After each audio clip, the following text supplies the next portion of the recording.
I never thought I'd see under 210 ever again. And my energy level is high. And ultimately, it's a part of my daily lifestyle. This is not a diet plan. I don't even look at it as a diet plan. It's a day to day. It's I'm going to do this every day, and I have to do it every day. And I just cut out the excuses, and I've seen it the change in my work life. Alright, we got a disciplined club member here. This brother has really came in and been something special to the club, transforming in more ways than just fitness. So this is one of my disciplined club members, brother Patrick Clayton. And first off, man, let me just start with, you know, introduce yourself, brother. What do you do for work? Just drop a few gems on me real quick. So again, I'm Patrick Clayton. I am a regional director for a service company managing about 7 states. Overall, a whole bunch of frontline people, um, considered senior management. So I have a seat at the table in the boardroom, and single father, previously divorced, and just trying to navigate this thing called life. So, tell me about, when, where were you before you came into the club? Like what weight wise, health wise, body wise, mind wise, where were you? Man, well, I was 244 when I came into the program, the heaviest I've ever been, and you know, I would say fresh out of a divorce within a year. And ultimately mindset, you know what, I'm in a new job, moved to a new city, feel like you're getting a fresh start, and then I take my first step into, to the boardroom, in front of the CEO and having conversations at the table, but really just the confidence was missing, and just not myself, constantly, taking the look to and being critical of, my confidence level and my how I look in the mirror. I knew I didn't like how I looked. And, just conscious that everybody else is looking at me in the actual room, and nobody's even really paying attention to me. And so I just wasn't happy with myself and the package that I was walking out and presenting. And that just affected, my mood, and just overall my self-esteem. Beautiful, bro. So when you say the confidence, man, like what do you mean by that? Like tell me more about what you felt or what that confidence inhibited you from doing. Like give me your full, unload on me. So when you're having conversations and you're talking, to individuals who are obviously in higher positions, you look at them as intelligent. You look at them as doing all the right things and being disciplined about, their work, and, you know, just they you feel like they look at you different, as in there's an expectation when you get to a certain level that you should have. And so when I'm having the conversations and the CEO is asking me, so what do you think is going on in the business, or asking really direct questions, it's a self-reflection moment because of how I was thinking about myself and being critical of myself. Now it's transforming over into, is someone else being critical of me and my work habits and my thought processes. And it's a mind battle that's going on in my own head that has to do with my own insecurities that I put off on other people. And so, when the information, I know it. I know the answers. I know I have the right strategies, but my confidence is not showing up. And it wasn't showing up the way I really wanted it to, in front of other people. And why was that? Like honestly, why was I had a big ass gut. And it just, you take a picture and you look at the picture, and it's just like, who is that guy? That's not how I want to be looked at. It's like, oh yeah, Patrick, the big guy, and I'm like, man, I'm better than that. I'm winning in other areas of my life, but I can't stand how I look in the mirror, and I'm worried left and right on who's looking at me and how they're viewing me, and that's no way to live. okay. And then, what else did it affect? So we got the work part, and you mentioned a divorce. So was it you getting back out there? Was it Just the confidence, whatever was going on with the divorce, like, break that down to me. Man, that really carried around everywhere, man. Whether I was in church, whether I was walking to the grocery store, everything I put on, my clothes ain't fitting right, I know it don't fit the way it should. How do I hide the gut, man? I mean, I was like, okay, let me get a compression shirt. Compression shirt ain't working. Then it's like, you can't hide. It's there. And man, it's just, you just get up and you just feel, I just didn't feel quite energetic or just myself, like something was just missing. And looking at it every day, I felt hopeless a lot of times. Like, man, I'm not sure if I can do this or not.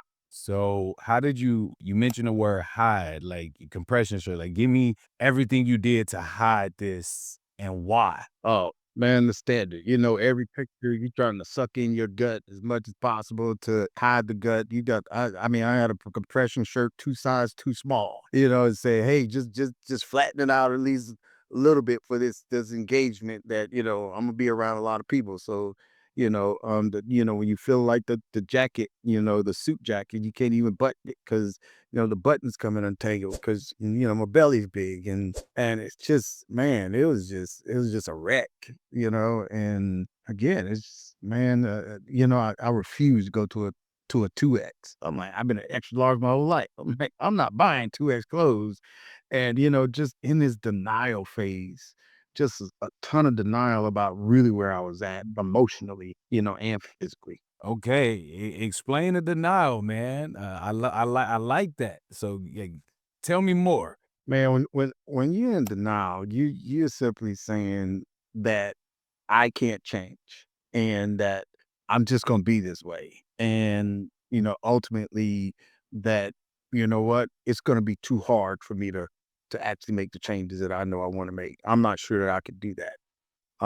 And so when I'm telling myself those thoughts, I'm creating a sense of hopelessness and a big sense of acceptance of what I'm going through. And ultimately that transfers into what you do. My mindset and how I think also transfers into what I do. So now I'm getting lazy, I'm not getting work completed like I should be, I want to go here and hang out, be around people. And it's like, no, I don't want to go because I don't have anything good to wear. And I can't approach some female or something like that because, she's gonna look at me crazy because I don't look, in shape and healthy.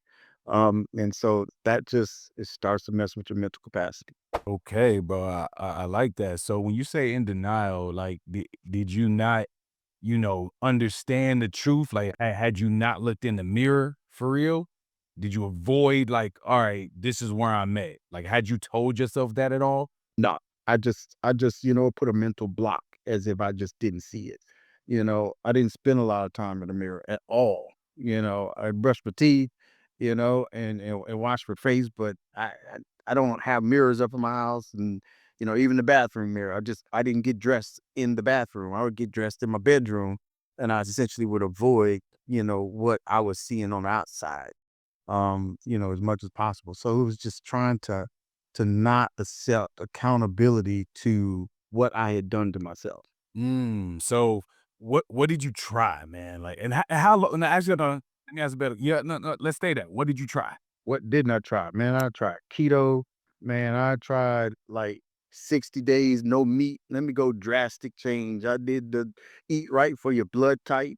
I did intermittent fasting. I did what else did I try? Man, gosh, besides keto, health, even just at those, that's enough. Man, I tried all kind of workout plans. I tried the V shred, and say, hey, I'm gonna go to the gym. Now they gave me a guidance, better men workout, app, all these different, programs that just suck you in and then you really get nothing out of it because I just didn't have the discipline and I was already in the denial phase. So I tried some of everything, man. So did anything work? And if it, what does work mean to you? I guess. Man, some things worked. You saw some things change and some weight fall off, but I knew it wasn't healthy because I hadn't addressed the bad habits that I had, and I had a temporary solution. And so as soon as I came off of keto, for instance, I just gained the weight right back. I mean, intermittent fasting didn't work well because ultimately I said, well, as long as I fast, I just still eat whatever the hell I wanted to. And that was, it just wasn't true. And even with the programs, I said, "Man, I hate the gym.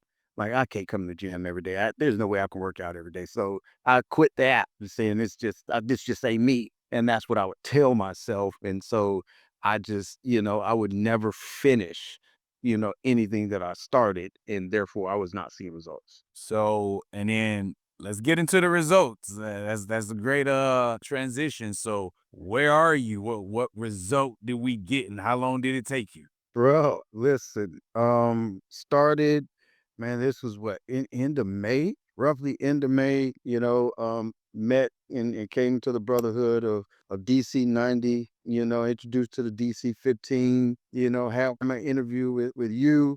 And, ultimately when I'm looking for this long list with the diet plan and, with here's your workout regimen, 5 days a week, and here are all the weights you're gonna need, and here's the routine. And I remember us going through the simple steps. Here's what I need you to do every day. Here are the 5 things I need you to do. And ulti I was waiting for the mic to drop. Like, where's the punchline? What is I was like, "Oh, he gonna get to it in a minute." And you never got there. And I was like, "Well, what else?" He's like, "That's it. That's it." And so the simplicity of the steps, in the program, which I'll go into in a minute, which you should know, but it yielded to results by me simplifying what I need to do every day and the concept of the program, which is discipline over everything. No matter what it is, discipline over everything. And now today, here we are in early October, and man, look, I'm 32 pounds down from where I was, the lightest that I've been in over 15 years. I never thought I'd see under 210 ever again. And my energy level is high, and ultimately it's a part of my daily lifestyle. This is not a diet plan. I don't even look at it as a diet plan. It's a day to day. I'm going to do this every day, and I have to do it every day. And I just cut out the excuses, and I've seen the change in my work life. Everybody's like, "What did you do?" Everyone's asking me questions. I'm walking with a different set of clothes, with a different swagger, with a confidence level that's through the roof.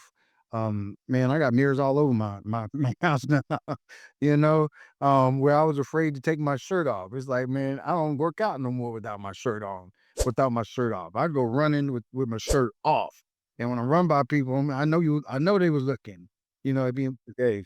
And so it's a change, but it wasn't just, the concept of discipline over everything just wasn't towards my health and my weight. And I want to be that for my son, but also in all areas of my life, making sure that when it's hard at work, I stay disciplined, do what I need to do.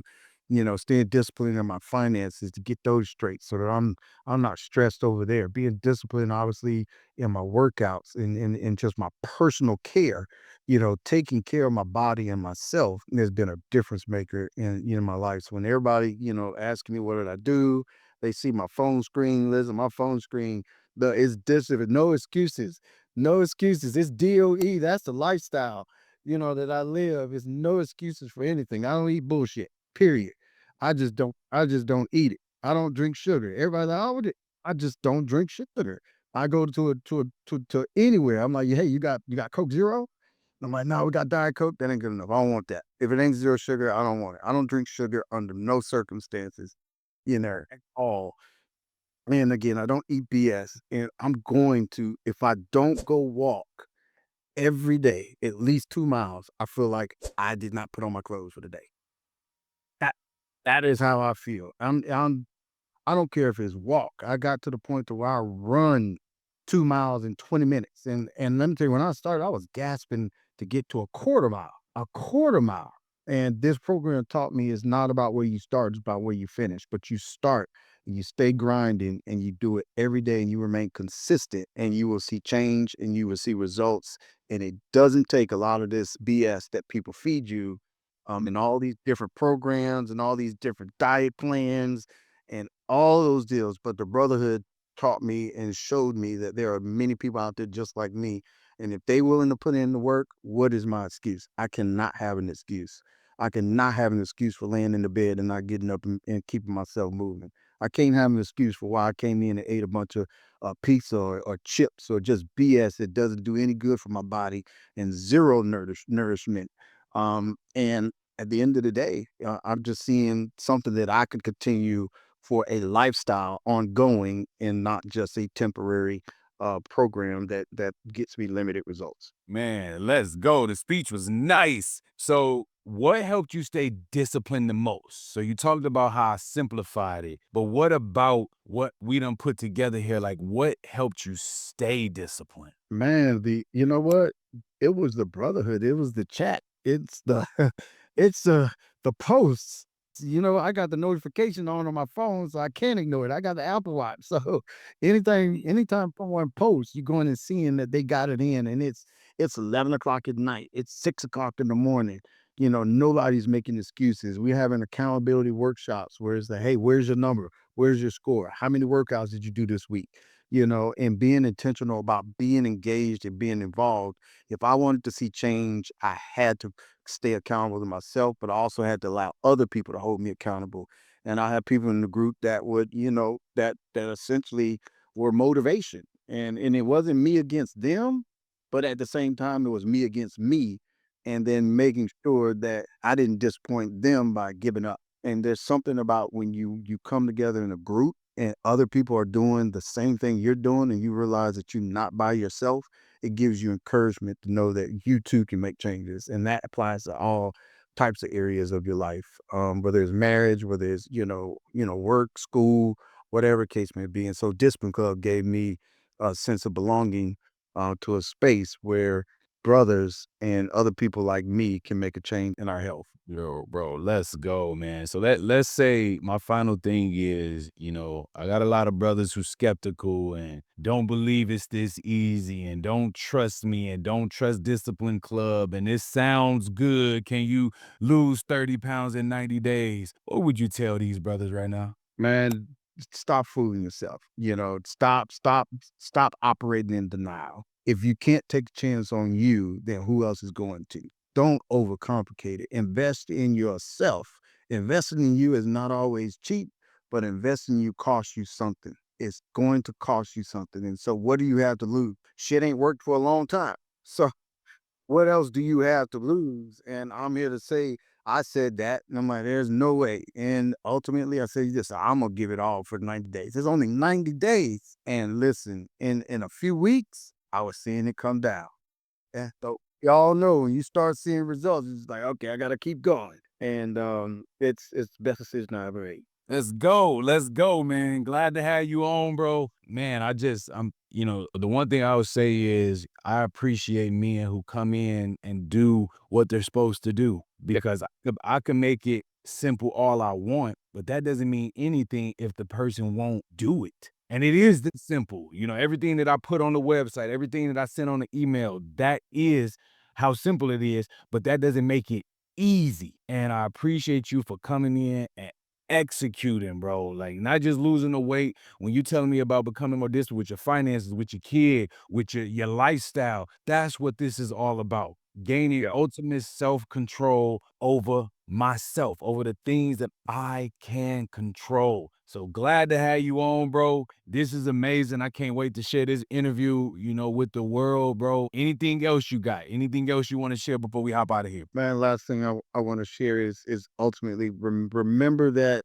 discipline when it comes to you and the investment in you is the best decision you can ever make, period. And so when you think about your life and anything that you want to change, it all comes down to how disciplined you are.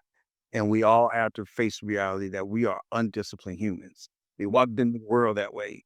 But at the end of the day, you can make the change. You just have to shift your mindset. And then once you shift your mindset to forcing and willing your body into doing what you wanted to do, having control over what you are going to do, is the biggest change that you can make for the good. So, listen, DC 90, jump in. It's for everybody. It's not just a phenom, it's a lifestyle. So, hey, come join the club. Let's go, bro. Glad to have you on, man. Let's get it. This one over everything. Hey, DOE.